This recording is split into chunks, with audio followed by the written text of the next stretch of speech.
Hello friend, हमारे channel में आप सभी का स्वागत है। बाबा गोरखनाथ जी और राजा गजकर्ण की कथा। बहुत समय पहले एक राजा था जिसका नाम गजकर्ण बताया जाता है। वह अपने राज्य का शक्तिशाली और समृद्ध शासक था।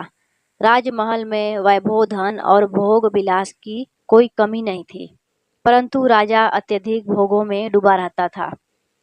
दिन रात केवल नृत्य, संगीत और मदिरा में लिप्त रहकर जीवन का आनंद उठाता था। उसका लक्ष्य बन गया था। धीरे धीरे राजा की यह आदत उसे आध्यात्मिकता से दूर कर रही थी। बाबा गोरखनाथ जी, जो योग और वैराग के प्रचारक थे, एक दिन उस राज्य में पधारे।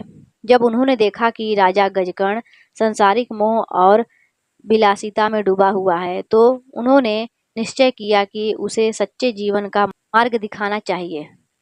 बाबा राजमहल में पहुंचे। राजा ने योगी का आदर सत्कार किया और उनसे आशीर्वाद मांगा। बाबा मुस्कुराए और बोले, राजन, तुमने जीवन का आनंद तो भोग लिया, परंतु क्या तुमने आत्मा का सच्चा सुख जाना है? राजा यह सुनकर चकित हुआ और बोला, बाबा जी, क्या आत्मा का सुख भी कोई भिन्न होता है? मेरे पास तो सब कुछ है। धन, वैभव, रत्न, रानियां और प्रजा, यही तो जीवन का सुख है।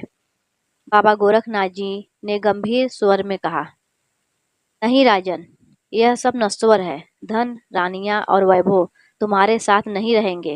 मृत्यु के बाद न धन काम आएगा, न सिंहासन। केवल आत्मा की साधना ही मनुष्य को अमरत्व और शांति का प्रदान करती है। यदि तुम योग मार्ग अपनाओ तो सच्चे सुख का अनुभव करोगे। राजा हंस पड़ा। उसे लगा कि यह साधु तो उसकी भोगमयी दुनिया को नकार रहा है।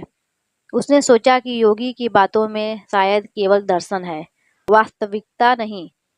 तब बाबा ने राजा को अनुभव कराने का उपाय किया। बाबा ने अपनी योग शक्ति से राजमहल के वैभव को पल भर में अदृश्य कर दिया। जहाँ राजमहल था, वहाँ सूना मैदान दिखाई देने लगा। रानियां, सेवक, सैनिक सभी अदृश्य हो गए। राजा गजकर्ण भयभीत होकर बाबा गोरखनाथ जी के चरणों में गिर पड़ा। उसने समझ लिया कि जो वस्तुएं अभी उसके पास थी, वे एक क्षण में छीन सकती है। राजा ने विनम्रता से कहा, बाबा जी, मैं समझ गया कि यह सब माया जाल है। मुझे वह मार्ग बताइए जो मुझे सच्चा सुख और शांति दे। बाबा गोरखनाथ जी ने उसे योग और भक्ति का उपदेश दिया। उन्होंने समझाया, राजन, संसार का सुख क्षण भर है। सच्चा आनंद आत्मज्ञान और योग साधना में है। वही मनुष्य को मृत्यु से परे ले जाता है। वैराग्य अपनाओ और योग मार्ग पर चलो। राजा गजकर्ण ने उसी समय भोगों को त्याग कर दिया और बाबा गोरखनाथ जी के शिष्य बन गए। उन्होंने राज्य का दायित्व योग मंत्रियों को सौंपकर योग साधना का मार्ग अपनाया। यह कथा हमें यह सिखाती है कि संसार का वैभव और भोग नश्वर है, चाहे मनुष्य कितना भी शक्तिशाली हो, ही क्यों न हो। मृत्यु के समय सब यहीं रह जाता है। सच्चा सुख योग, वैराग और आत्मज्ञान में है।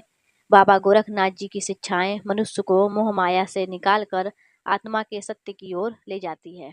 जय बाबा गोरखनाथ।